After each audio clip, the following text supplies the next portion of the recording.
Sarah Chen couldn't remember the last time she had taken a full breath. Not the shallow, hurried kind that barely filled the top of her lungs. A real breath, one that expanded her diaphragm and quieted her mind, even if just for a moment. At 36, she had mastered the art of existing in perpetual motion, a skill she'd been perfecting since college. Her alarm chirped at 4:45 a.m., as it did every weekday. Before the second beep could sound, Sarah's finger found the off button. No snooze. Snooze was for people with time to waste. Morning, Alexa. What's on my schedule today? Sarah asked, already sliding her feet into her running shoes. The AI assistant's voice filled her pristine Chicago apartment. Good morning, Sarah. You have 8 meetings today, starting with a 7:30 a.m. breakfast with the Nakamura team. Your presentation to the board is at 11 a.m. Lunch meeting with. Sarah tuned out the rest. She already knew her schedule, had memorized it the night before while answering emails in bed until her eyes couldn't stay open. The question was just part of her routine, a way to jolt her brain into work mode. 45 minutes later, she was showered, dressed in a charcoal suit with a silk blouse, and applying her makeup with practiced precision. Her dark hair, still damp at the roots, was twisted into a sleek chignon. 2 cups of coffee already in her system. Sarah picked up her phone to check her emails while simultaneously applying mascara. 72 new messages since midnight. Not unusual. Her mother had sent another text. Just checking in. Haven't heard from you in 3 weeks. Are we still on for dinner next month? Sarah made a mental note to respond later. Much later. Probably during her Uber ride to the airport that evening. As Senior Vice President of Strategic Development at Meridian Global, Sarah had clawed her way up through sheer determination and an almost superhuman capacity for work. 16-hour days were standard. Weekends were for catching up on what couldn't be finished during the week. Vacations were working vacations. Her condo, with its floor-to-ceiling windows overlooking Lake Michigan, was more of a high-end hotel room than a home, a place to sleep, shower, and change clothes. I am leaving now, she announced to her empty apartment, though no one was there to hear it.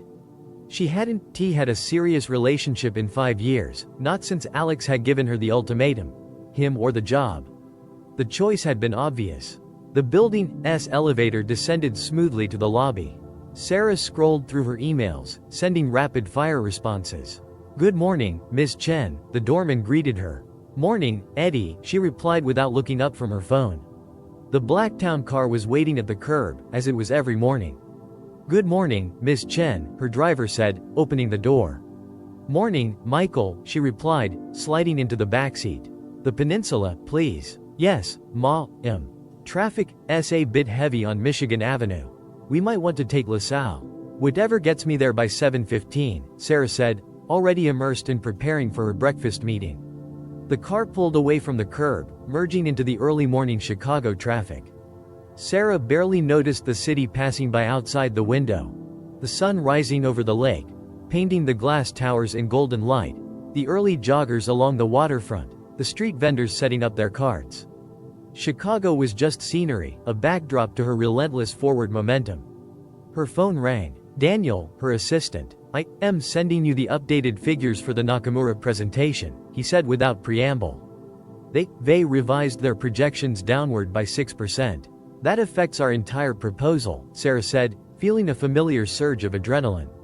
Tell Priya to rework the numbers. I need them before the board meeting. She's already on it. Also, your flight to Hong Kong has been changed. The 8:30 p.m. was overbooked, so you now on the 10:15. Sarah suppressed a sigh. That puts me in at 2 a.m. local time. The meeting with Lee is at 9. They arranged for the hotel to have your room ready for immediate check-in, and there will be a car waiting at the airport. Fine. Anything else? Your mother called the office 3 times yesterday. Sarah pinched the bridge of her nose. Tell her I am tied up with the Hong Kong deal, but I'll call when I can. They told her that the last 4 times, Sarah. Then tell her again, Sarah snapped, then immediately regretted her tone. Daniel didn't deserve that. Sorry. It's just, I can't deal with family stuff right now. Not with Nakamura and Lee both teetering on the edge. Understood, Daniel said, his voice neutral. One more thing. The CEO wants you to consider taking some time off after the Hong Kong deal is closed. His words were, Sarah hasn't taken a real vacation in 3 years. She's going to burn out, and I can't afford to lose her. That's ridiculous. I am fine. He mentioned the Maui incident. Sarah flinched. 3 months ago, she fainted during a presentation in Maui. Dehydration and exhaustion, the doctor had said. She'd been back at work the next day. Tell Richard the first appreciate his concern, but I am handling everything perfectly well. Will do. Your breakfast companions just arrived at the restaurant. Mr. Nakamura is wearing a blue tie, if that helps. Thanks, Daniel. The car pulled up to the Peninsula Hotel. Sarah gathered her things and stepped out into the humid Chicago summer. I'll be back to pick you up at 9:15, Michael said. Sarah nodded and strode through the revolving doors, her mind already rehearsing her pitch to the Nakamura team. As she crossed the lobby, she caught a glimpse of herself in a mirror, poised, polished, purposeful. The image satisfied her. Everything was under control. The Hong Kong flight was delayed by an hour. Sarah sat in the first-class lounge, laptop open, fingers flying over the keyboard as she refined her presentation for tomorrow's meeting. The successful board meeting and the Nakamura breakfast already felt like distant history, though they happened only hours ago. Her phone buzzed with a text from her younger sister, Lily. Mom's worried about you. Can you at least send her a text? Sarah glanced at the message, then returned to her work. She'd deal with family matters when the Hong Kong deal was closed. Maybe. Around her, other travelers lounged in comfortable chairs, some chatting quietly, others napping or reading. A man at the bar laughed loudly at something his companion said. Sarah found herself irritated by the sound. How could people be so relaxed when there was always so much to be done? The announcement for her flight finally came. As she packed up her laptop, Sarah felt a wave of dizziness wash over her. She gripped the edge of the table, waiting for it to pass. Are you all right, miss? A lounge attendant had appeared at her side. Yes, fine, Sarah said, straightening. Just stood up too quickly. But as she walked toward the gate, Sarah couldn't shake the feeling that something wasn't right. Her heart was racing, her palms sweaty. She recognized the symptoms of an anxiety attack. She had them before, usually pushed through them, but this felt different. Worse. I just need to get on the plane, she told herself. I'll take a sleeping pill and be fine when we land. At the gate, the attendant took her boarding pass. Have a good flight, Ms. Chen. Sarah nodded and moved toward the jetway. 3 steps in, the dizziness returned with a vengeance. The corridor seemed to tilt sideways. She reached for the wall to steady herself, but her hand found only air. The last thing she heard before the darkness took her was someone shouting for a doctor. Sarah woke to the steady beep of a heart monitor. She blinked, disoriented by the unfamiliar surroundings. Hospital room. Why was she in a hospital room? There you are, said a voice to her right. Welcome back. Sarah turned to see a middle-aged woman in a white coat standing by her bed, chart in hand. What happened? Sarah's voice came out as a croak. You collapsed at the airport, the doctor explained. Severe exhaustion, dehydration, and what appears to be the beginning of a stomach ulcer. Your body decided it had had enough. Sarah tried to sit up. I need to call my office. I have a flight. The doctor gently pressed her back onto the pillows. The only place you're flying to is home to rest. And I don't mean for a day or two. That's not possible. I have meetings in Hong Kong, then Singapore, then. Miss Chen, the doctor interrupted, if you continue at this pace, the next time you collapse might result in something far more serious than a missed flight. Your blood pressure is dangerously high. You're showing signs of chronic stress that's affecting multiple systems in your body. Sarah fell silent, trying to process this information. She always prided herself on being invincible, on being able to push through any weakness. Someone from your office brought your things, the doctor continued, nodding toward a small suitcase in the corner. A very efficient young man named Daniel. He said to tell you that he's rescheduled your meetings and booked you on a flight to Kyoto, Japan, leaving tomorrow afternoon. He said your CEO insisted. Kyoto? I don't have time for sightseeing. The doctor smiled. According to your assistant, it's not a sightseeing trip. You rebooked into some kind of wellness retreat. Apparently, your company has a corporate account with them. Sarah closed her eyes, feeling a mixture of anger and defeat. Richard, her CEO, had outmaneuvered her. He'd been threatening to force her to take time off for months. "How long will they keep me here?" she asked finally. "We'd like to monitor you overnight, but you should be able to leave in the morning." The doctor made a note on her chart. "I understand you, an important executive, Miss Chen, but may I speak candidly?" Sarah nodded reluctantly. "In my 20 years of practice, I've seen many people like you. High achievers who think they exempt from the basic needs of the human body. They all reach a breaking point. Yours was today, at an airport. Count yourself lucky. For some, it's a heart attack at 40. The doctor's words hit Sarah with unexpected force. She always dismissed concerns about her health and lifestyle as the anxieties of less ambitious people. But lying in a hospital bed, her carefully constructed schedule in ruins, she couldn't deny the evidence. "The retreat in Kyoto," Sarah said after a long pause. "What exactly is it?" "I don't have those details," the doctor replied.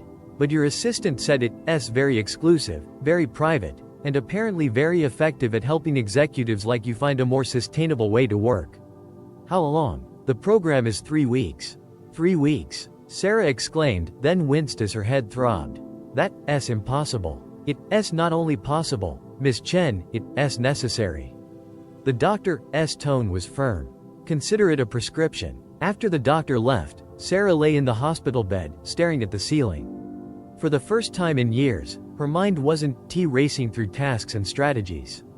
Instead, a strange, hollow feeling had settled in her chest. Was it fear? Uncertainty? She couldn't quite name it. She reached for her phone on the bedside table and found herself looking at the unanswered text from her sister. Impulsively, she typed a response, "In the hospital. Minor issue. Flying to Kyoto tomorrow for a company retreat. Tell Mom I am okay." Lily's response came almost immediately. "Hospital? What happened? Which one? I am coming over." Sarah smiled despite herself. "No need. Being discharged tomorrow. Doctor says I need rest." "No kidding. We've all been telling you that for years." Sarah was about to type a defensive reply when another text from Lily appeared. "We love you, Sar. Take care of yourself in Japan, okay? Maybe this is exactly what you need." Sarah put the phone down without responding. The hollow feeling in her chest had expanded. 3 weeks in Kyoto. 3 weeks away from her carefully constructed life.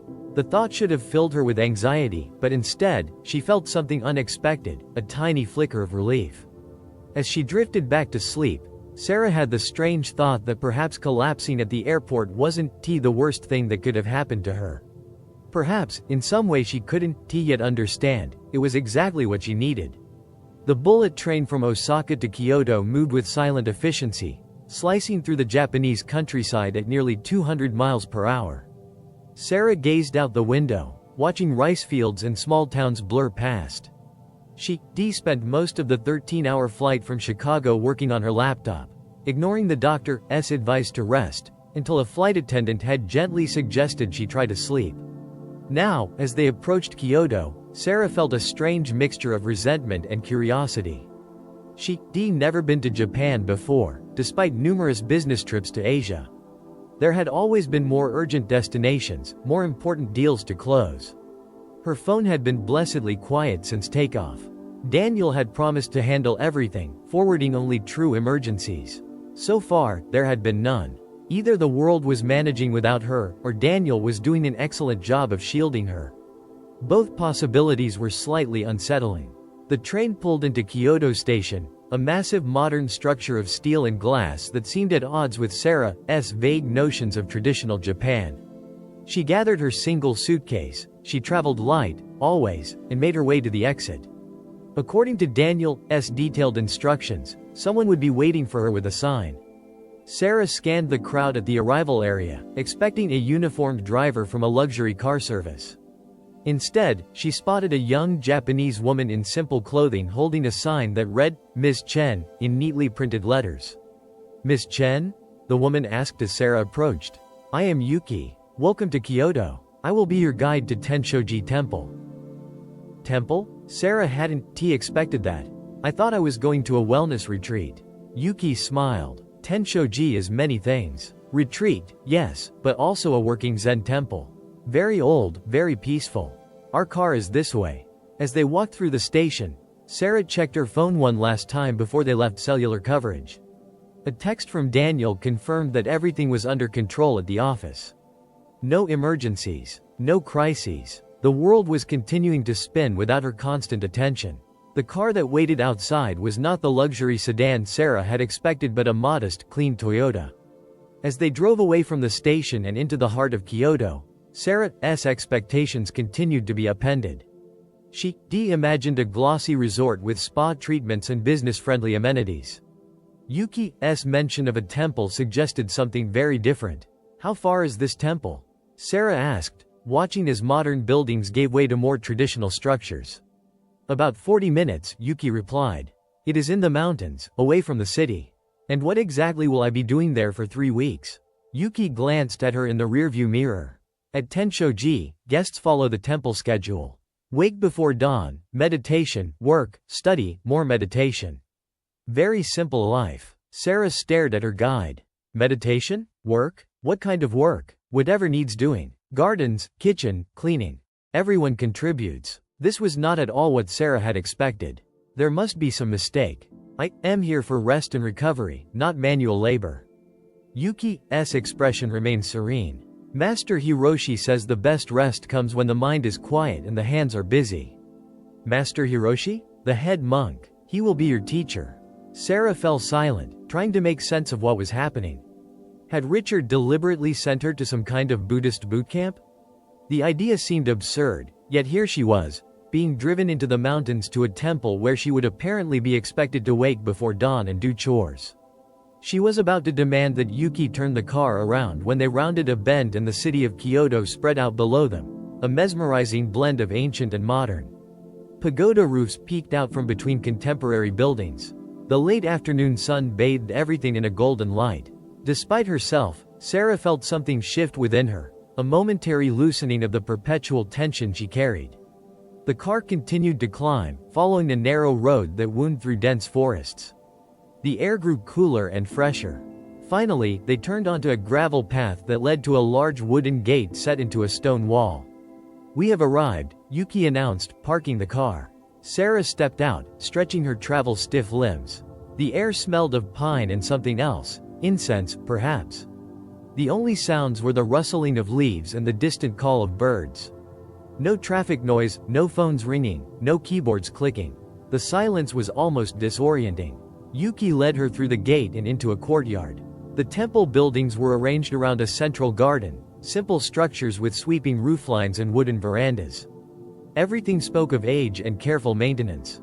An older man in dark robes appeared from one of the buildings and approached them with unhurried steps. He had a shaved head and a face weathered by years but remarkably unlined, as if he had never known worry. His eyes, when they met Sarah's, were clear and penetrating. Welcome to Tenshoji, he said in perfect English. I am Hiroshi. Sarah extended her hand automatically. Sarah Chen, there seems to be some confusion about why I am here. Hiroshi took her hand in both of his. His grip was surprisingly strong.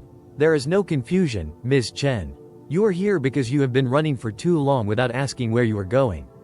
The directness of his statement caught Sarah off guard. She withdrew her hand. I know exactly where I am going. I just had a minor health issue that my overprotective boss overreacted to. Hiroshi's expression didn't change, but something in his eyes suggested he saw right through her defenses. Yuki will show you to your room. We serve the evening meal at sunset. There will be time for talk then. Before Sarah could respond, he bowed slightly and walked away. Yuki led her to a small building set apart from the others. Inside was a single room with tatami mats on the floor, a low table, a cushion for sitting, and a futon rolled up against one wall. A sliding door opened onto a tiny private garden. The bathroom was clean but austere, with a shower and sink. This will be your home, Yuki said. Casual Western clothing is acceptable, but we ask for modest dress. No phones during meditation or meals. She pointed to a printed schedule on the wall. This is the daily rhythm. First meditation begins at 5:30 a.m. With that, Yuki left, sliding the door closed behind her. Sarah stood in the center of the room, her suitcase at her feet, feeling utterly out of place. This wasn't a wellness retreat, it was a monastery. There wasn't even a proper bed, let alone Wi-Fi or a desk where she could work. She checked her phone. No signal. Of course. For a moment, panic threatened to overwhelm her. Then, abruptly, she sat down on the cushion and laughed. The situation was so completely contrary to everything she was used to that it bordered on the absurd. Richard had really done it this time. Sent his workaholic SVP to a Zen temple in the mountains. But as her laughter subsided, Sarah found herself looking out at the small garden with its carefully arranged stones and single maple tree. The late afternoon light filtered through the leaves, creating patterns on the ground. It was, she had to admit, beautiful in its simplicity. A bell sounded somewhere in the temple complex. According to the schedule on the wall, that would be the call to the evening meal. Sarah rose, straightened her travel-rumpled clothes, and slid open the door. Whatever this place was, whatever Richard had intended by sending her here, she would approach it as she did everything in life, with determination and a plan. 3 weeks. She could survive anything for 3 weeks. And who knew? Maybe there was something to be learned from these monks with their quiet ways and simple lives.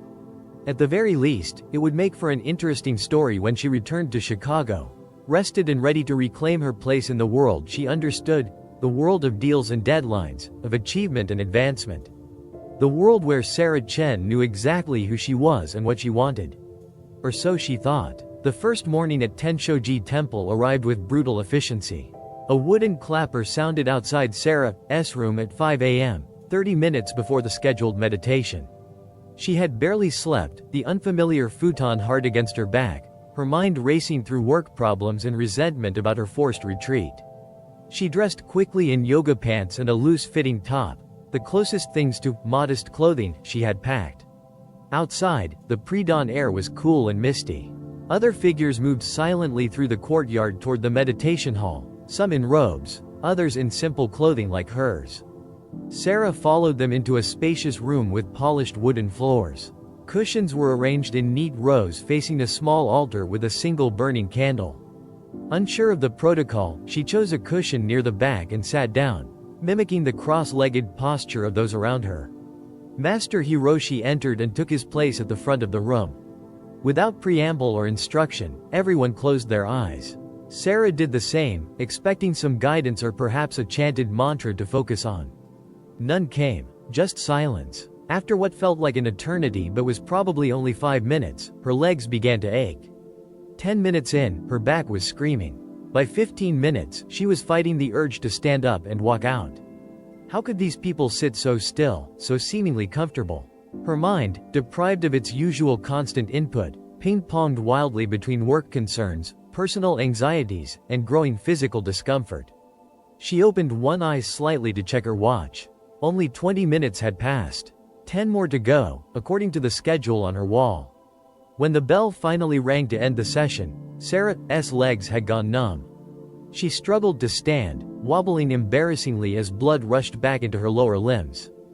"First meditation is always the hardest," said a voice beside her.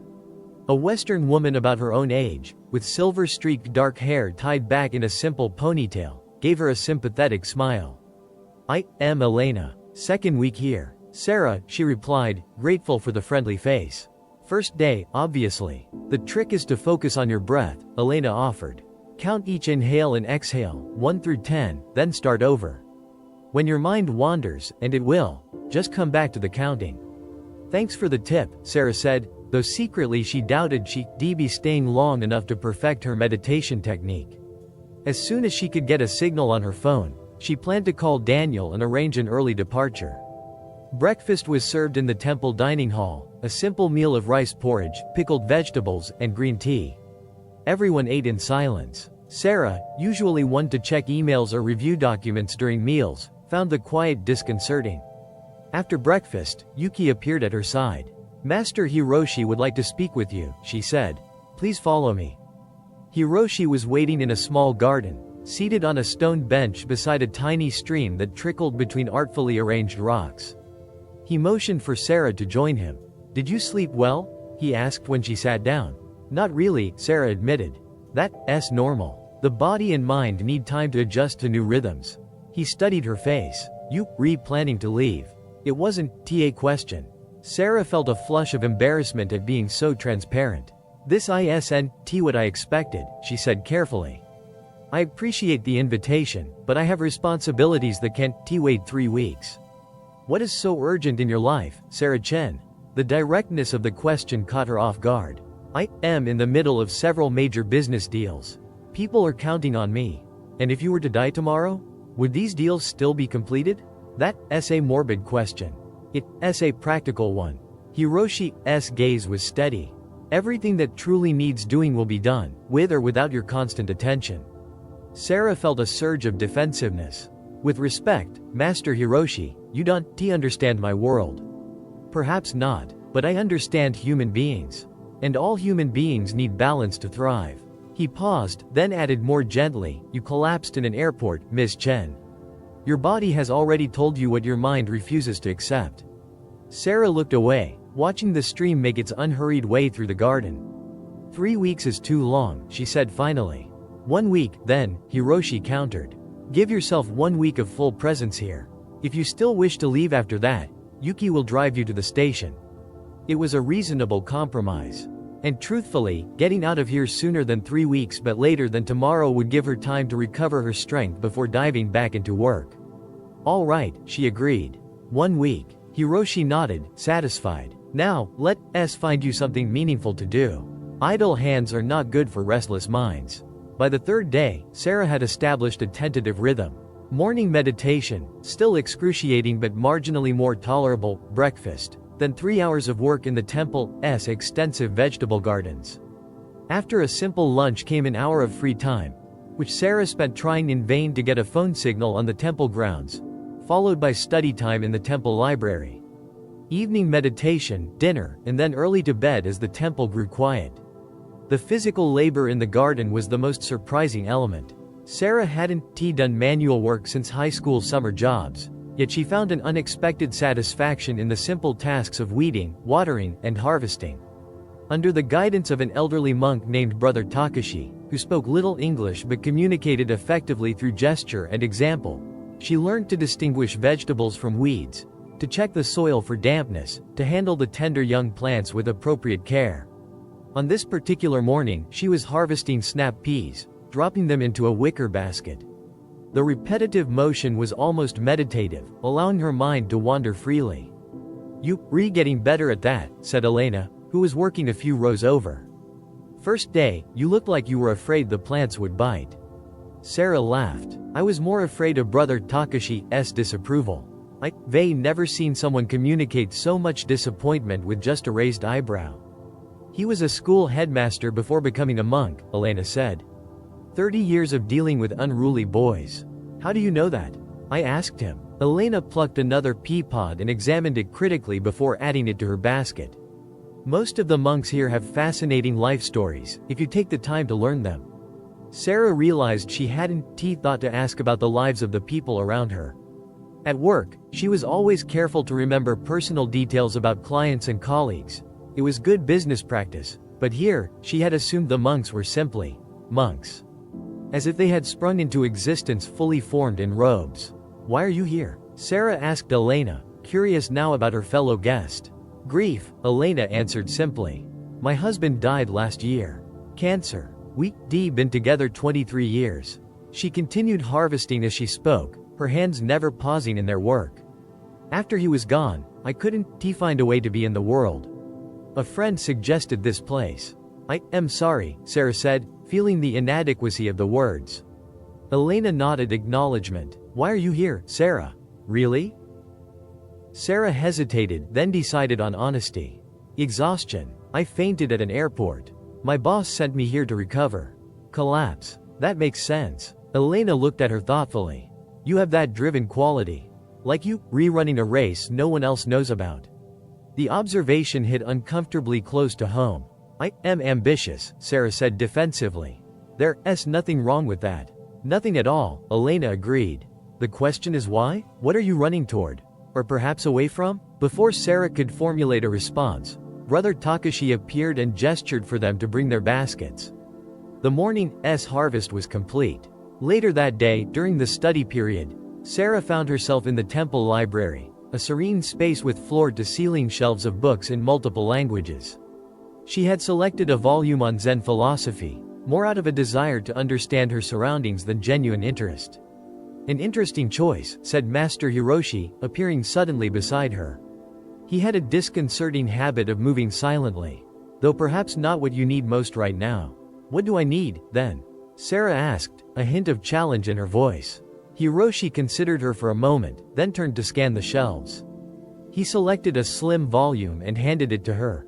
"Try this instead." The book was in English, titled The Way of Tea.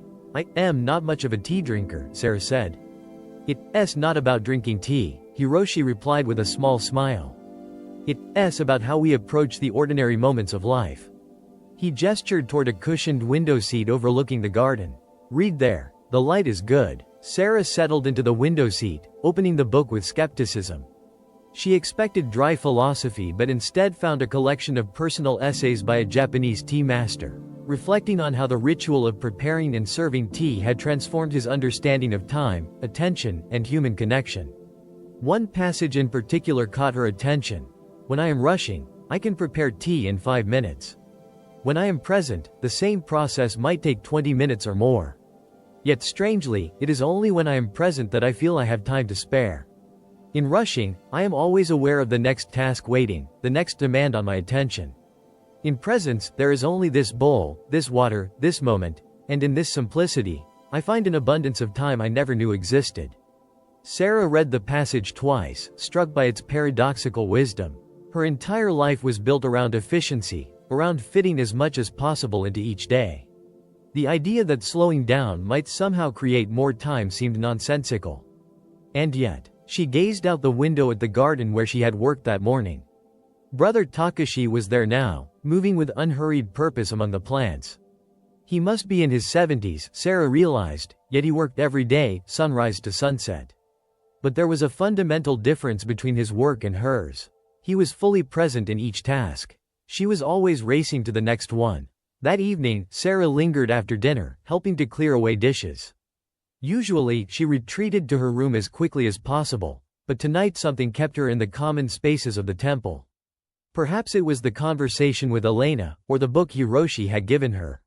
Whatever the reason, she found herself walking the grounds as darkness fell, eventually making her way to a small pavilion overlooking the valley below. To her surprise, Master Hiroshi was already there, seated on a bench, gazing at the distant lights of Kyoto. "May I join you?" she asked. He nodded, sliding over to make room. They sat in silence for several minutes, watching as stars appeared in the darkening sky. The air was cool and fragrant with pine. In the distance, a temple bell sounded. "You read troubled tonight," Hiroshi observed. Sarah considered denying it, then decided against it. "I've been thinking about time," she said. "About how I never seem to have enough of it. And yet here you sit, watching the stars. That's different. This isn't real life. Isn't it?" Hiroshi turned to look at her. "What makes this moment less real than your meetings and deadlines?" Sarah struggled to articulate the distinction that seemed so obvious to her. "This is temporary. An interlude. My real life is my work, my goals, your endless rushing," Hiroshi finished for her. "You make it sound meaningless." "Not meaningless. Just perhaps not examined." His voice was gentle but firm. "Tell me, Sarah-Chen, when was the last time you asked yourself why you live the way you do?" The question landed like a stone in still water, sending ripples through Sarah's consciousness. When had she last questioned her pace, her priorities? Had she ever? "I know what I want," she said, but even to her own ears, the words sounded hollow. "Do you? Or do you know what you've been taught to want?"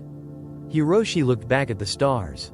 In Zen, we speak of the beginner's mind, a mind free from the burden of too many fixed ideas and rigid expectations. It is the most fertile state for true understanding. "You think I should abandon my ambitions?" Sarah felt a flare of irritation. "Become a monk in the mountains?" Hiroshi laughed, a surprisingly hearty sound. "No, that is my path, not yours. I am suggesting only that you question what drives you. Is it genuine desire or merely habit? Is it your own voice you hear, or echoes of others' expectations?" They fell silent again. A cool breeze stirred the pine branches overhead. Somewhere in the darkness, an owl called. "I should get some rest," Sarah said finally, rising from the bench. "Morning meditation comes early." Hiroshi nodded. "Sleep well, Sarah Chen." As she walked back to her room, Sarah felt strangely unsettled, as if the solid ground she had always stood on was shifting beneath her feet. On the 5th day, Sarah was assigned to the kitchen for the morning work period. Under the watchful eye of the head cook, Sister May, she chopped vegetables with meticulous care, focusing entirely on the task at hand. The knife moved through daikon radish with satisfying precision. Each slice was uniform, perfect. "Good," Sister May said, inspecting her work. "You have steady hands." "Thank you," Sarah replied, pleased by the compliment. But, Sister May continued, "You are still trying too hard. Trying to be perfect." She demonstrated a more relaxed grip on the knife. "Like this. Let the knife do the work. You are just guiding it."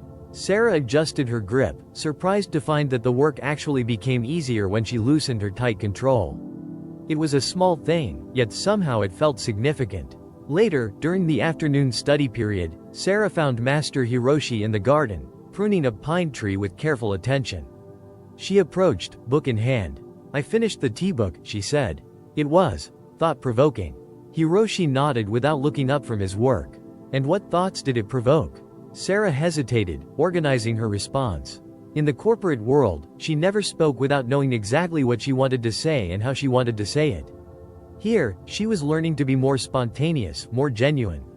"It made me think about quality versus quantity," she said finally. "In my work, I am always focused on how much I can accomplish in a day. Efficiency is everything. But here, it seems like the emphasis is on how fully you engage with each task, even if it means doing less overall." "Yes." Hiroshi stepped back to examine the pine tree from a different angle. "In your world, what is the measure of a successful life?" "Achievement," Sarah answered without hesitation. "Impact, recognition for your contributions." And here, she considered the question. "Presence? Mindfulness? I am not sure I fully understand it yet." Hiroshi smiled slightly. "That's an honest answer." He returned to his pruning, removing a small branch with precise care. "Tell me about your family, Sarah Chen." The abrupt change of subject caught her off guard. "My family? Fine. My parents live in Michigan. My sister's in Seattle with her husband and kids." "When did you last see them?" Sarah tried to remember. "Christmas, I think." "No, I had to cancel Christmas. There was an emergency with a client." She frowned, realizing how that sounded. "I called, though. We did a video chat. And before that, I don't know. Maybe my mother's birthday last year? I am busy, and travel is part of my job." "They understand, do they?" Hiroshi's tone was neutral, not accusatory, but Sarah felt defensive nonetheless. "Why are you asking about my family?" "Because relationships are a mirror," he replied, moving to another part of the tree. "They reflect the truths we sometimes cannot see in ourselves." Sarah crossed her arms. "And what truth am I not seeing?" Hiroshi straightened and turned to face her fully. "That is for you to discover." She fought the urge to roll her eyes. The cryptic Zen master routine was starting to wear thin. "With all due respect, if you have something to say to me, just say it." "Very well." Hiroshi set down his pruning shears. "You speak of your life as if it were a series of tasks to complete, achievements to unlock. Work, always more work. But I have not heard you speak of joy, of connection, of meaning beyond advancement." "My work is meaningful," Sarah protested. "I help build businesses, create jobs." "Perhaps. But is it enough to sustain your spirit? When you collapsed in that airport, was it only your body that was exhausted, or was it something deeper?" The question hit Sarah like a physical blow. She wanted to dismiss it, to defend her choices and her lifestyle. But something, perhaps the quiet of the temple, perhaps the days of physical work and meditation, perhaps simple exhaustion, had worn down her usual defenses. "I don't know," she admitted, the words barely audible. "I don't know anymore." Hiroshi's expression softened. Not knowing is a powerful place to begin. That night, for the first time since arriving at Tenshoji, Sarah missed the evening meditation. Instead, she sat on the small porch outside her room, watching darkness fall over the temple grounds. Her conversation with Hiroshi had unleashed something inside her. A flood of questions she had been too busy to ask for years. Was she happy? Did her relentless drive toward the next achievement, the next promotion, the next deal bring her joy? When had she last spent time with her family without checking her phone every few minutes? When had she last done anything at all, simply for the pleasure of it? She remembered telling Hiroshi that her work was meaningful because it created jobs, built businesses. It was the answer she always gave when asked about the purpose of her career. But sitting alone in the gathering darkness, Sarah had to admit that wasn't why she worked 16-hour days and canceled holidays with her family. The truth was both simpler and more complex. She worked to prove herself. To whom, she wasn't entirely sure anymore. A soft knock on her doorframe interrupted her thoughts. It was Elena, holding 2 steaming cups. "Ginger tea," she said, offering one to Sarah. "Good for digestion and thinking." Sarah accepted the cup gratefully. "How did you know I was thinking?" "Everyone here is thinking." Elena settled beside her on the porch. "It's the temple's specialty. Forcing you to confront the things you've been too busy to notice."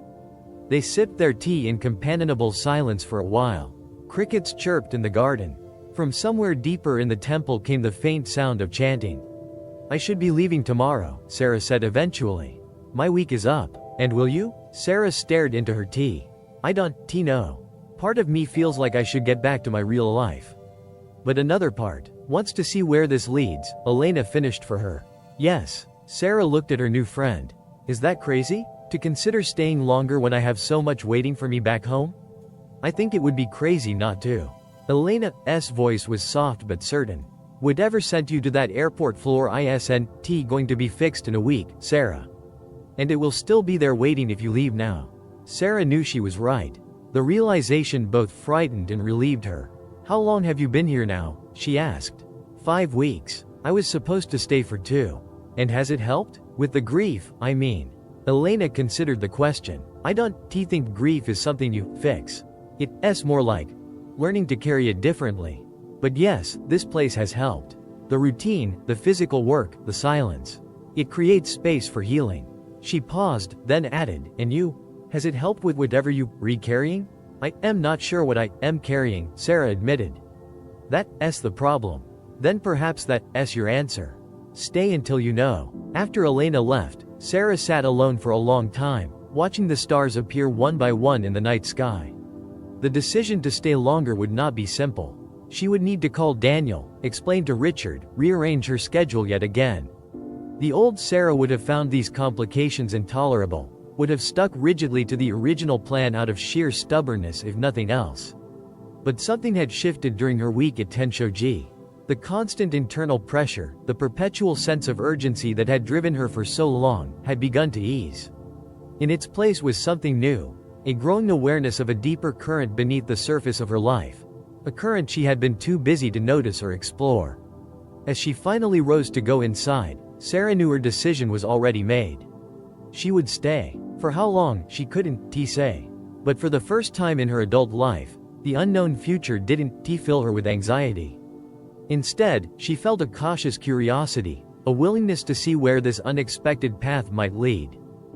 The second week at Tenshoji brought subtle but significant changes. Sarah's body, at first resistant to the early mornings and physical labor, began to adapt. She slept more deeply, woke more easily. The meditation sessions, though still challenging, became less about enduring discomfort and more about exploring the landscape of her own mind. On her 9th day at the temple, Sarah was assigned to work with Master Hiroshi himself, helping to repair a section of the stone path that wound through the temple gardens. The work was exacting. Each stone had to be carefully positioned to create a stable, level surface while maintaining the natural, winding aesthetic of the path.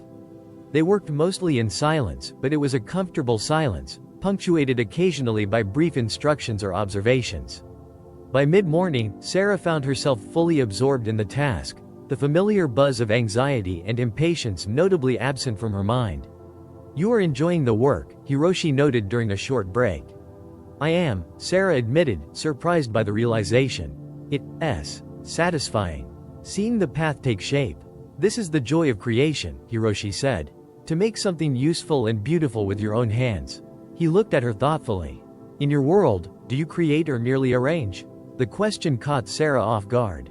Did she create anything in her work? She analyzed business strategies, negotiated deals, managed teams.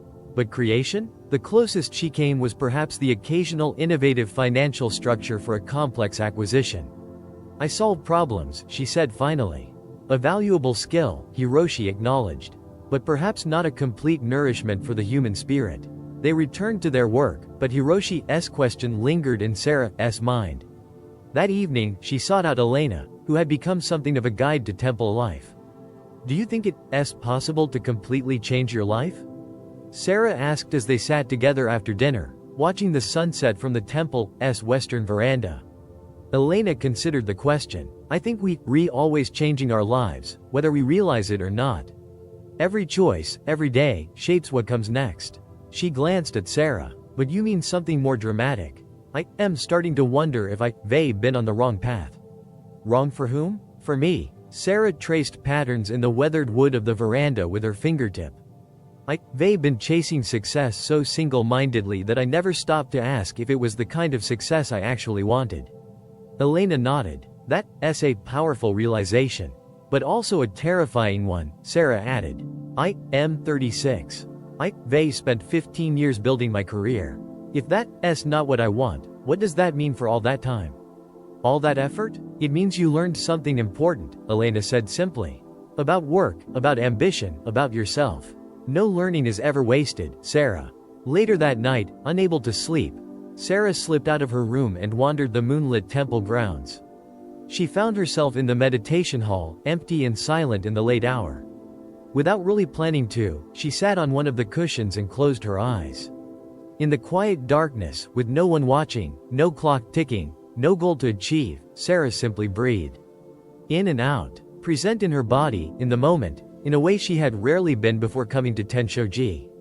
The next morning, she approached Master Hiroshi after breakfast. I'd like to speak with you, she said. About my stay here. He nodded, leading her to the same garden where they had first talked upon her arrival. The morning sun filtered through the maple leaves, casting dappled shadows on the ground. I'd like to stay longer, Sarah said when they were seated. Not just a few more days. The full 3 weeks. Maybe even longer, if that's possible. Hiroshi studied her face. May I ask what has changed? Sarah considered the question carefully. I think I am starting to understand what you meant about balance.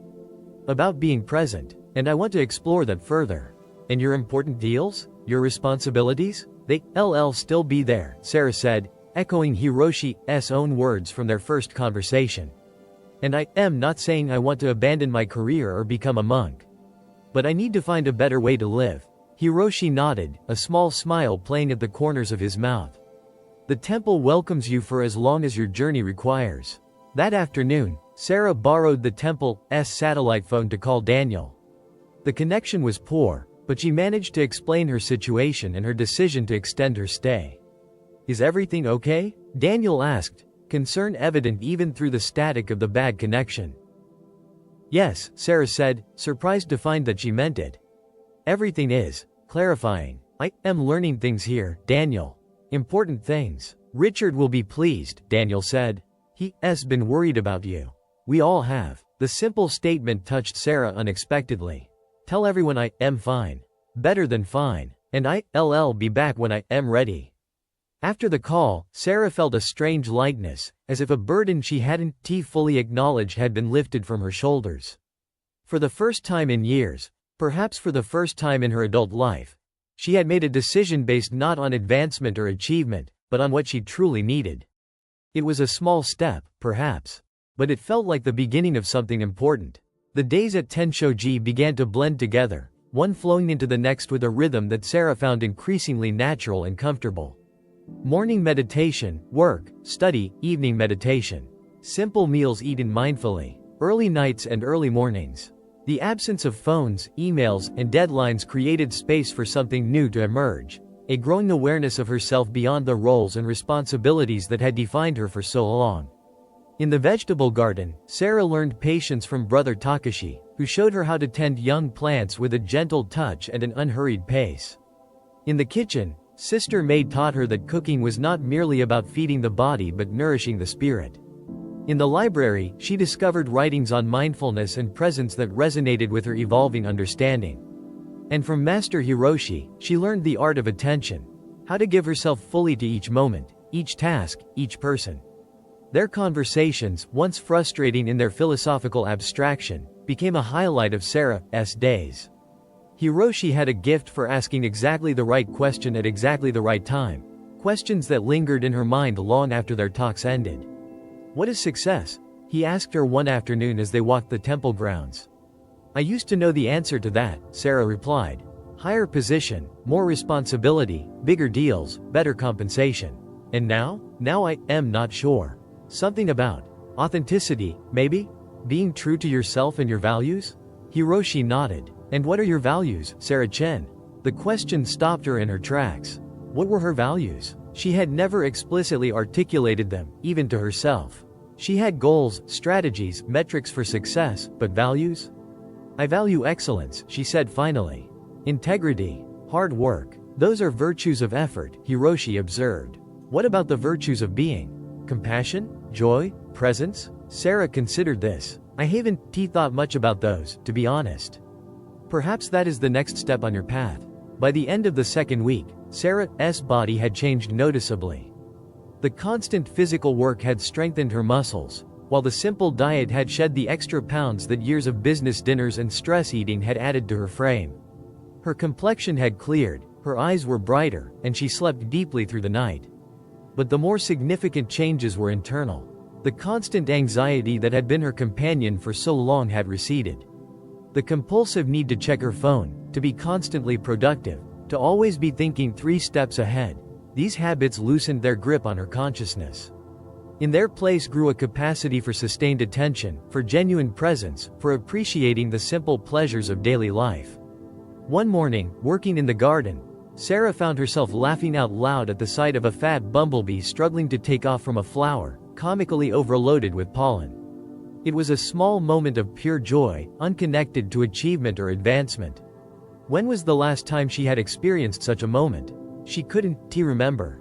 That same day, during the afternoon study period, Sarah wrote a letter to her mother, a real letter, with pen and paper. She wrote about the temple, about the people she had met, about the lessons she was learning. And, most difficultly, she wrote about the gradual awakening she was experiencing, the recognition that her driven, achievement-oriented lifestyle had come at a cost she was only now beginning to understand. "I don't know what this means for my future," she wrote. "I am not planning to quit my job and become a monk, though the robes are surprisingly comfortable. But I know I can't go back to living exactly as I was before. Something has shifted inside me, Mom. I am not sure yet what will come of it, but I wanted you to know."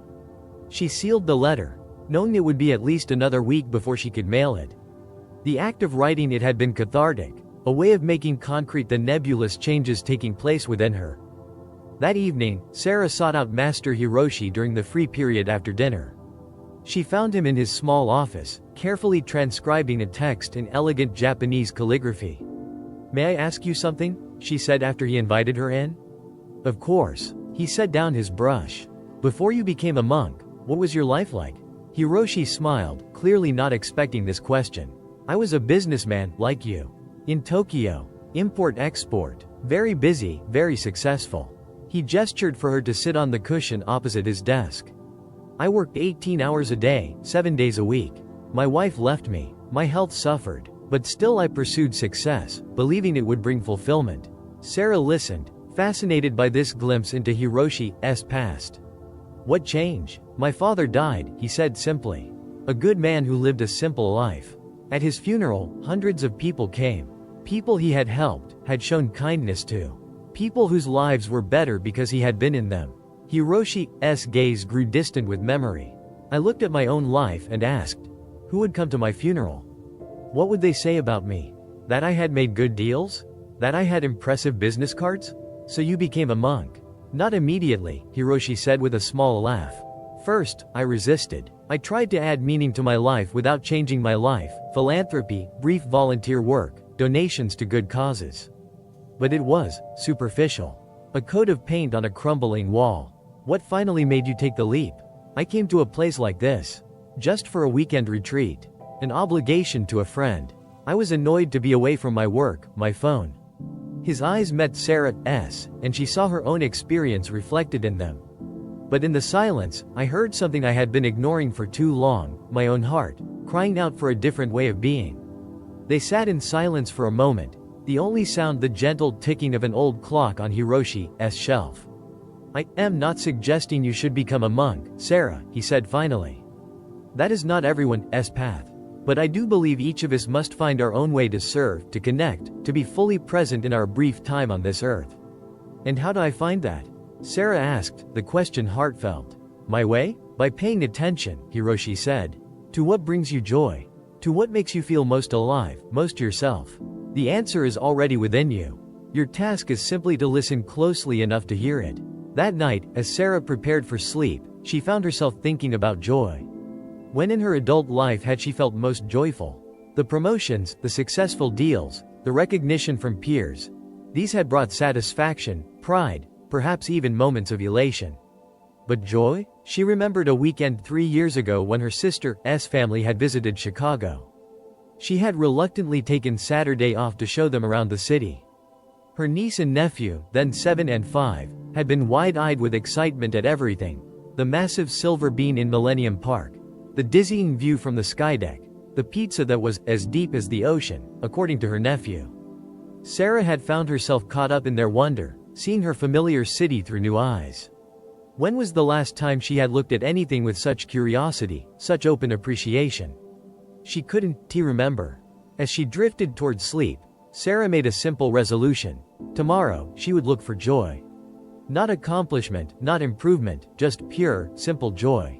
It seemed like a small goal, but somehow she knew it might be the most important one she'd ever set for herself. The third week at Tenshoji brought a deepening of Sarah's practice. Meditation, once an exercise in endurance, became a journey inward, sometimes difficult, often enlightening, always worthwhile. The physical work, which had initially felt like a punishment, now provided a grounding counterbalance to the mental and spiritual exploration. On the first morning of her third week, Sarah rose before the wooden clapper sounded.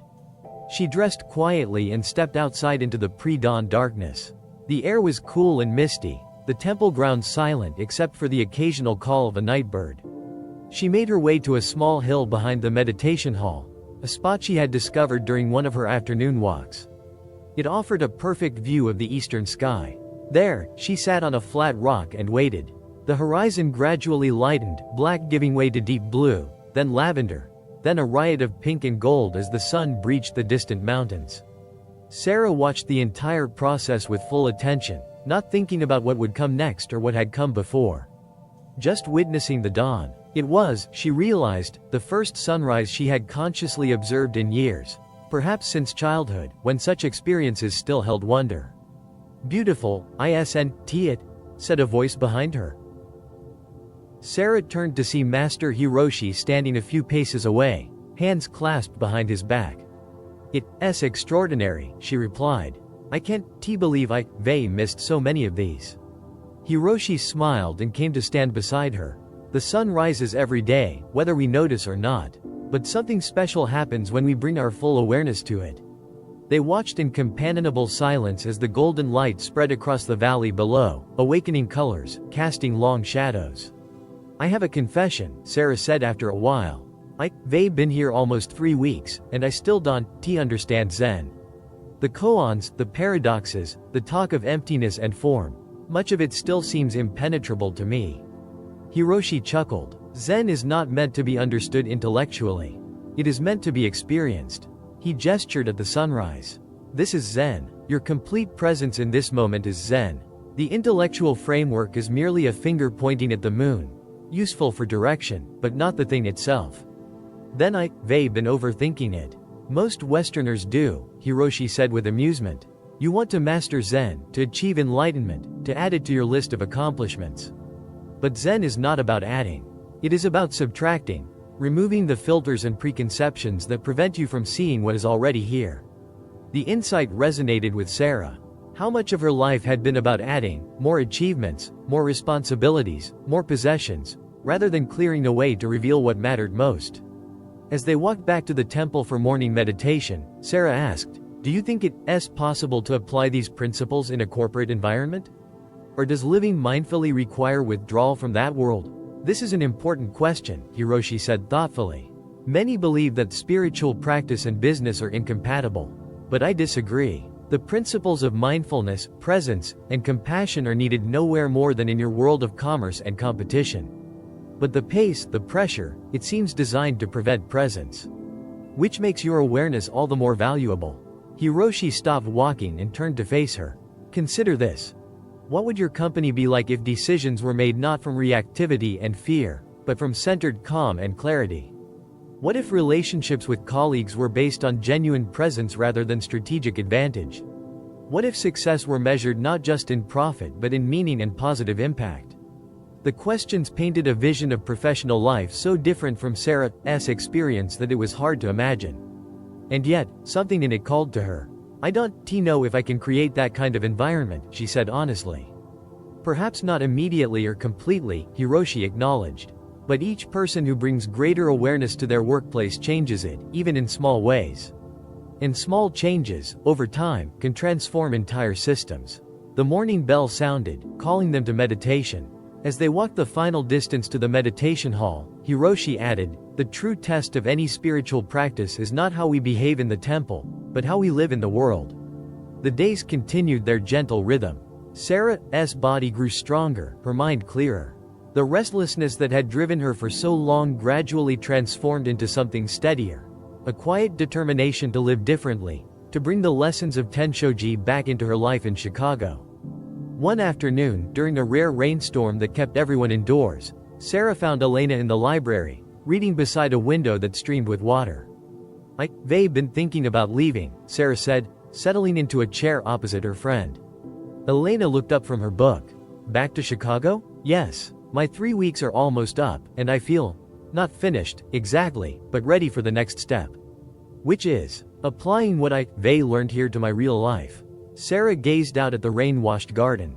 It's one thing to be mindful in a temple where everything supports that practice. It's another to maintain it in the middle of quarterly reports and client emergencies.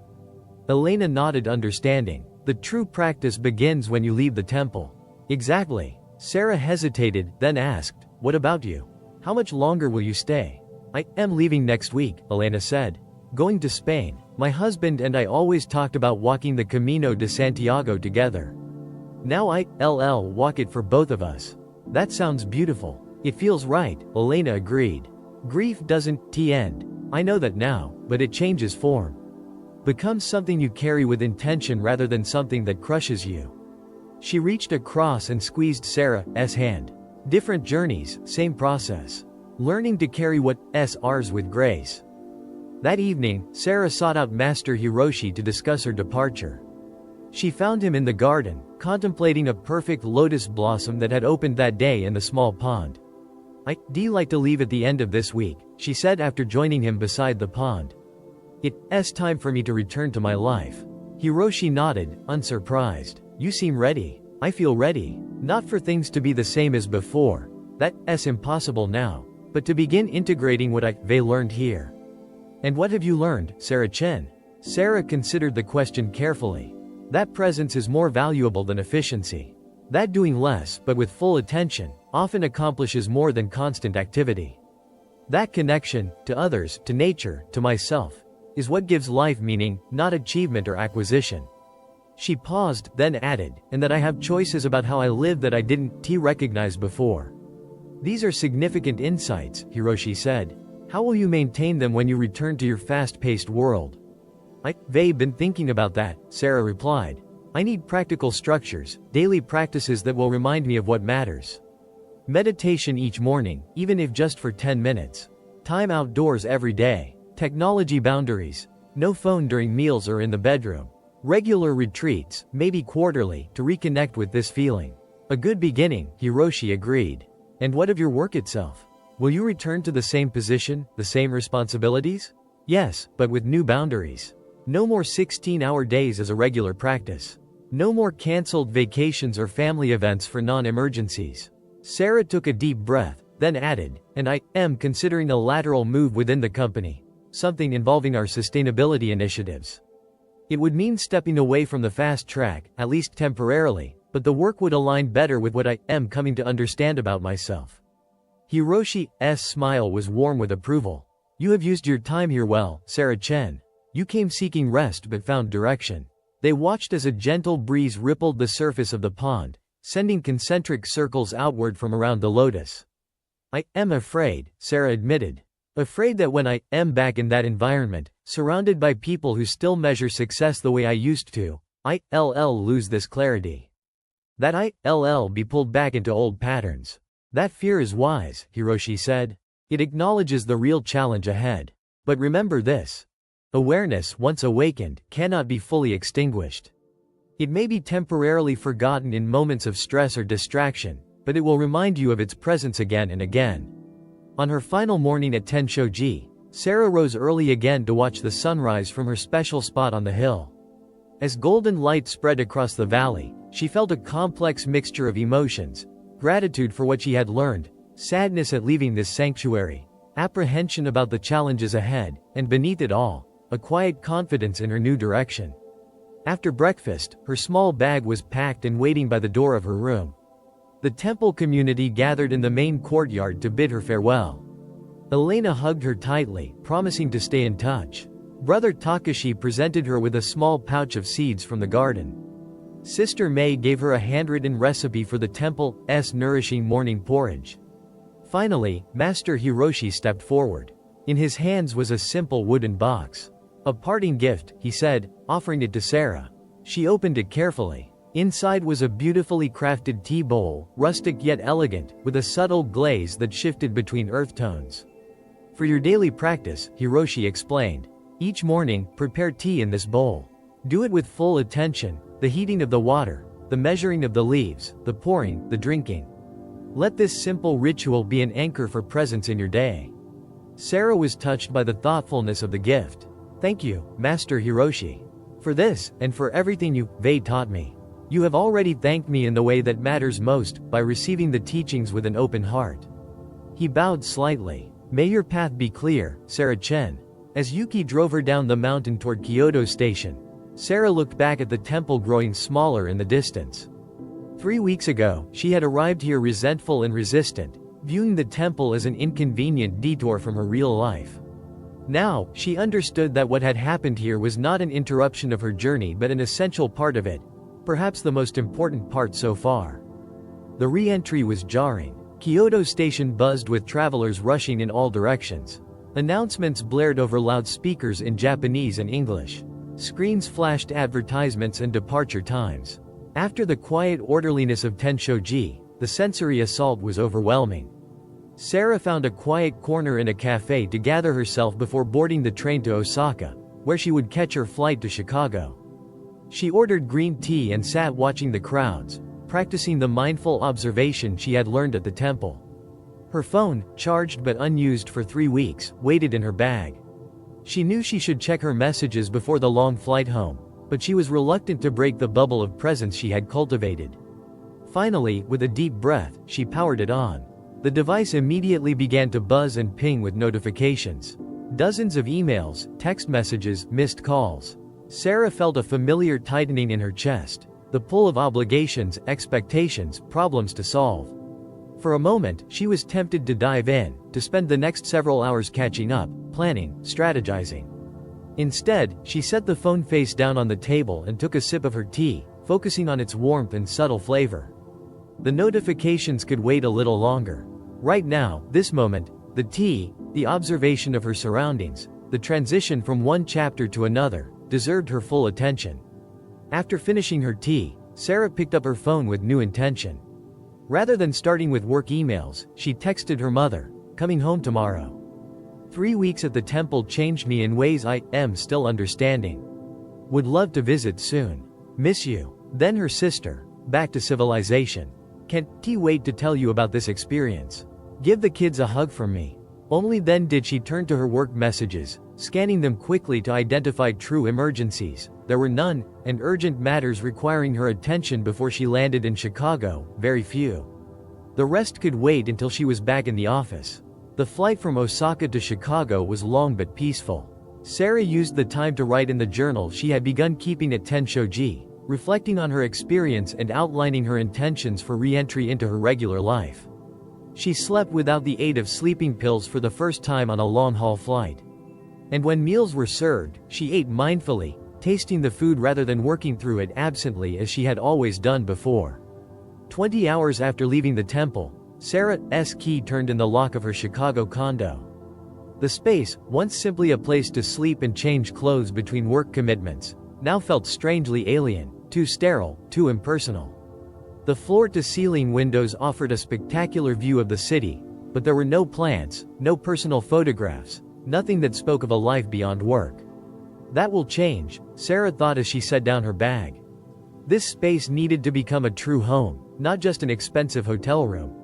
After unpacking and showering, Sarah made herself a simple meal and sat at her dining table, a piece of furniture that had previously served primarily as a desk extension.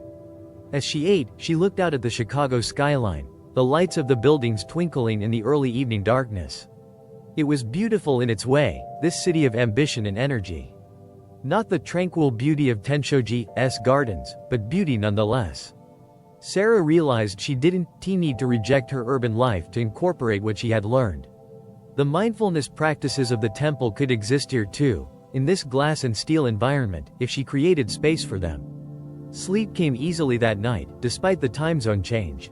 Before drifting off, Sarah set her alarm for 5:30 a.m., not because she needed to get a jump on work, as would have been her reason before, but to establish her new morning ritual. Meditation, tea prepared in the bowl Hiroshi had given her, and a moment to set her intention for the day. Sarah's return to Meridian Global was met with curiosity and some concern. Her colleagues had been told only that she was taking a medical leave, and many seemed unsure how to approach her. Daniel, ever efficient, had prepared a comprehensive briefing on everything she had missed during her absence. "Welcome back," he said, setting a thick folder on her desk. "How are you feeling?" "Better than I have in years," Sarah replied truthfully. "Thank you for handling everything so smoothly while I was away." Daniel looked relieved. "It's good to have you back. Richard wants to see you when you resettled."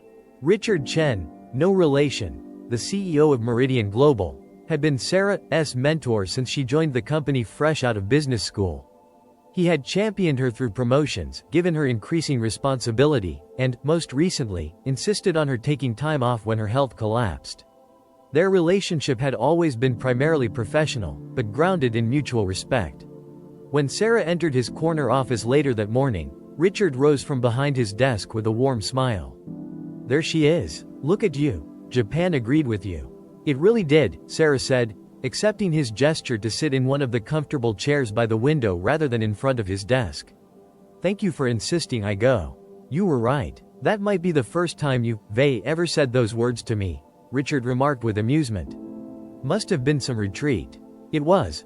Transformative," Sarah said, choosing her words carefully.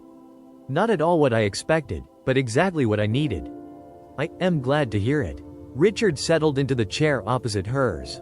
"So, are you ready to dive back in? The Nakamura deal is moving forward, and Lee is still interested despite the delay. You still got the magic touch, even from thousands of miles away." Sarah took a deep breath. "Actually, Richard, I wanted to talk to you about that. About my role going forward." Richard's expression grew more serious. "I am listening. The past 3 weeks have given me a lot of clarity," Sarah began. "About what matters to me, about how I want to work and live. I don't want to leave Meridian. This company has been my home for 15 years, but I need to make some changes." "What kind of changes?" "First, I need more sustainable work patterns. No more regular 16-hour days or working through weekends as a matter of course." She held up a hand as Richard began to speak. "I know there will be crunch times when long hours are necessary, and I am fine with that. But as a baseline, I need more balance." Richard nodded slowly. "That's reasonable. What else?" "I've been thinking about the Richardson Sustainability Initiative. I know it's still in its early stages, but I'd like to be involved. Potentially even head it up if that's a possibility." Richard's eyebrows rose in surprise. "That's a significant shift from your current track. The initiative is important to me personally, but it's not where the big money is right now." "I know," Sarah acknowledged. "And I understand if it means putting my upward trajectory on hold for a while." They realized that I want my work to align more directly with creating positive impact, not just financial returns. Richard studied her for a long moment. You really did change in Japan. Not fundamentally, Sarah said.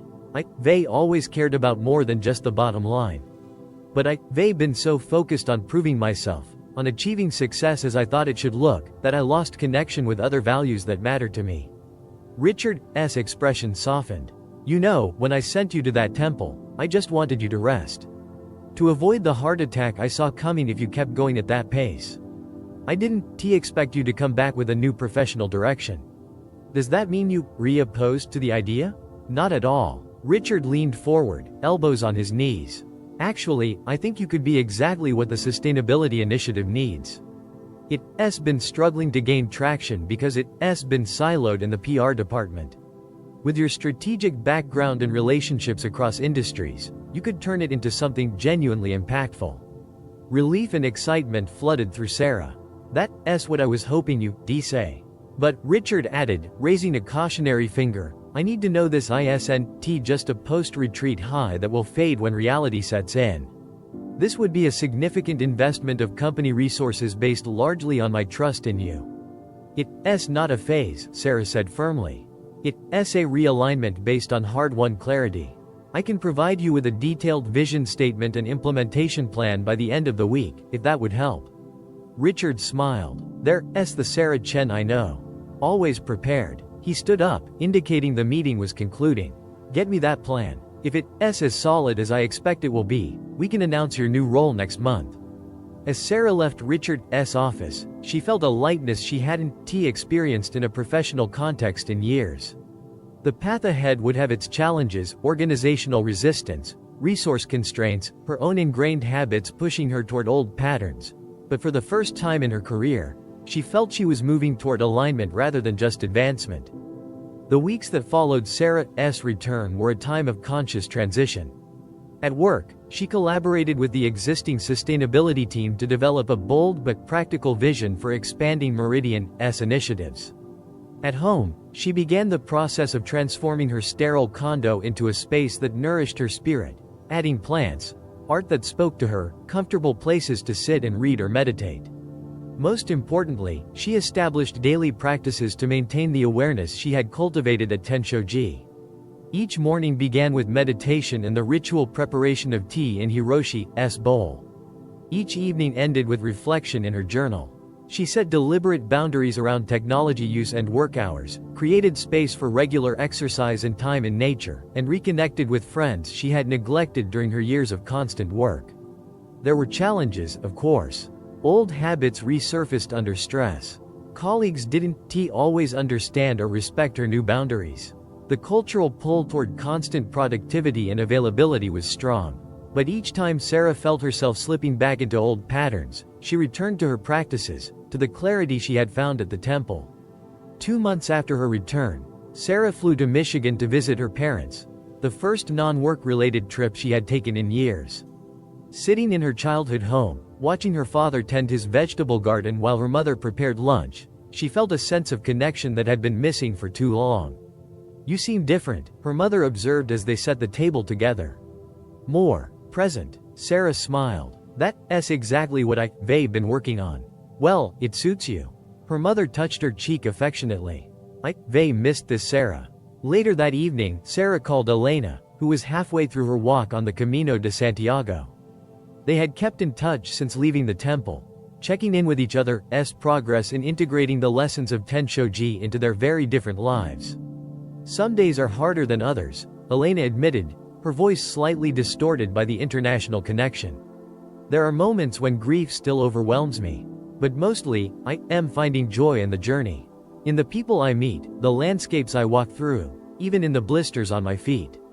She laughed softly. How about you? Is corporate America surviving your transformation? Surprisingly well, Sarah replied. The sustainability initiative is gaining momentum. Richard is fully supportive, and I am managing to maintain boundaries around my time without the world falling apart. Not surprised, Elena said. You bring the same focus to mindful living that you used to bring to overworking.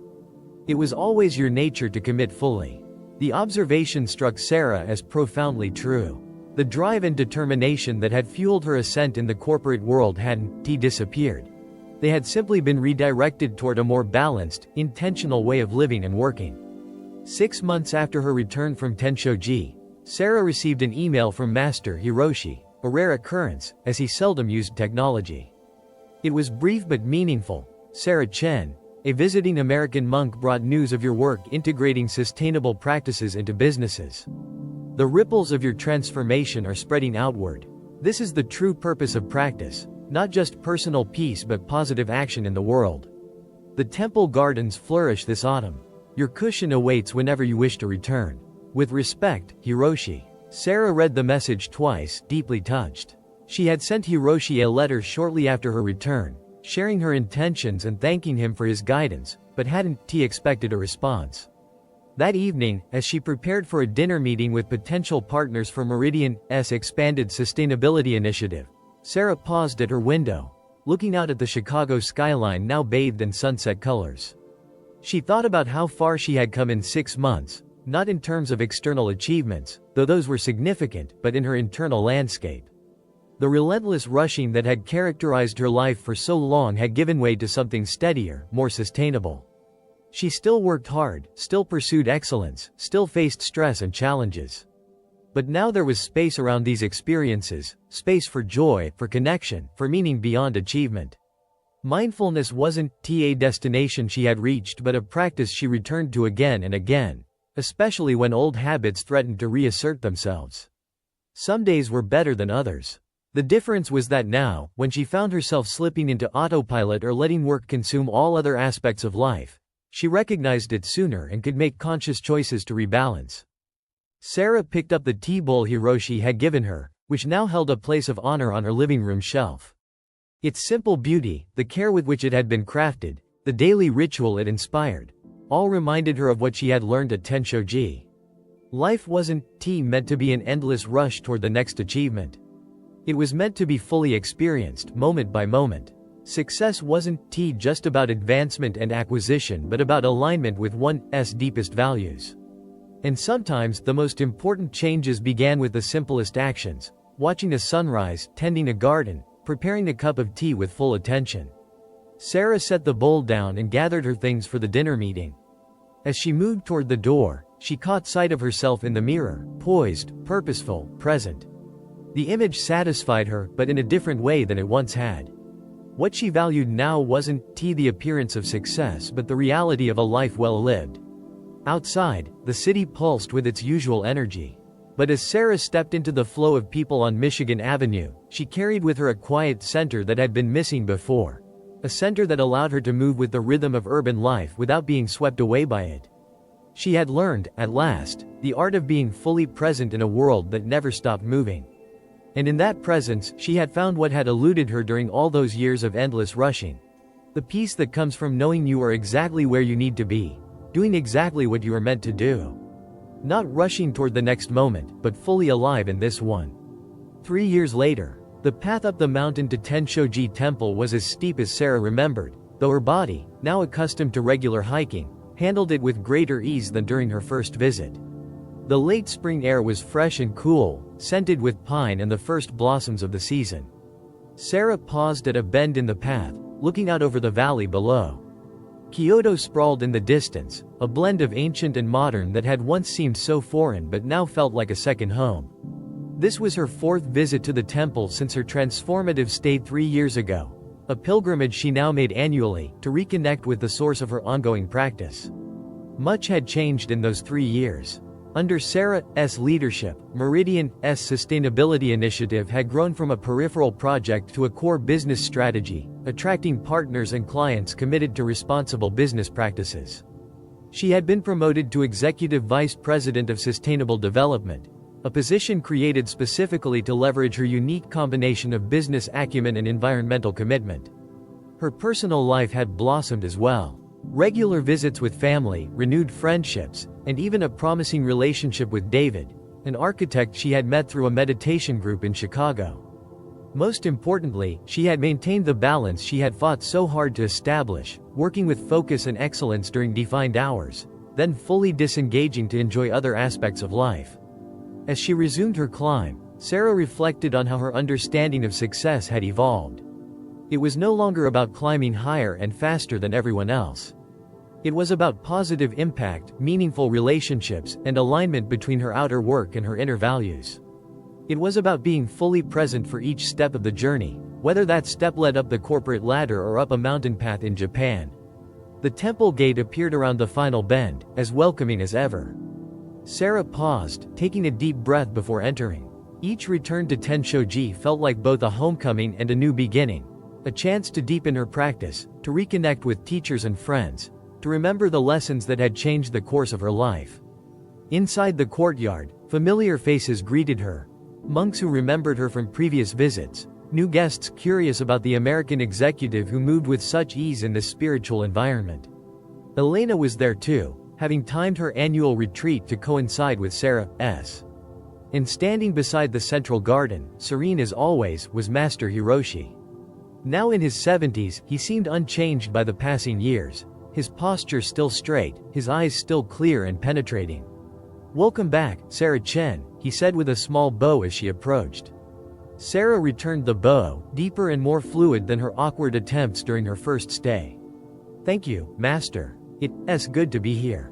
And how is your practice?" he asked, the traditional question between teacher and student. "Ongoing," Sarah replied with a smile. "Some days clear, some days clouded. But I continue. That is all we can ask of ourselves," Hiroshi said approvingly. Continuity, patience, presence. They walked together toward the meditation hall, where the evening session would soon begin.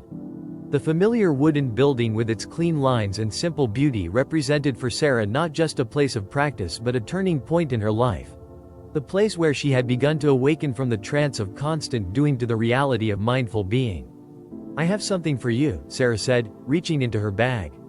She produced a small package wrapped in simple cloth, which she handed to Hiroshi with both hands, in the traditional Japanese manner he had taught her. Hiroshi accepted it with equal formality, then carefully unwrapped the cloth to reveal a book, the first copy of Sarah's newly published work, The Mindful Executive, Bringing Zen Principles to Business Leadership. "My publisher sent it just before I left Chicago," Sarah explained. "I wanted you to have the first copy. Your teachings are at the heart of it." Hiroshi turned the book over in his hands, examining it with genuine interest. "You have found a way to bridge two worlds," he said. "This is important work, Sarah Chen.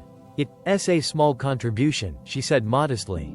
"But if it helps even a few people find the balance I struggled with for so long, it will be worthwhile." The temple bell sounded, calling the community to meditation. As they made their way into the hall and took their places on the cushions, Sarah felt a deep sense of gratitude wash over her. For the breakdown that had forced her to stop rushing. For the teachers who had shown her another way. For the strength she had found to change course when her old path no longer served her. She settled into her meditation posture, back straight, hands resting gently in her lap, eyes soft focused on the floor before her. The familiar discomfort of the position was there, as always, but so was the deeper comfort of coming home to herself, to the present moment. As the meditation began, Sarah let her breath deepen and slow. Around her, the community sat in shared silence, each person on their own journey, yet somehow all connected in this practice of presence. Outside, the world continued its ceaseless movement. In Chicago, projects progressed, emails accumulated, deadlines approached. In Michigan, her parents tended their garden. In Seattle, her sister prepared for her daughter's college graduation. Everywhere, life unfolded in its complex, beautiful dance. But here, now, Sarah Chen was simply breathing. In and out, present and aware, not rushing towards some future achievement or away from some past regret. Just being, fully and completely, in this one perfect moment. And in that simple presence was everything she had ever truly sought: peace, purpose, and the profound joy of a life lived with awareness. Not rushing endlessly forward, but awake to the journey itself.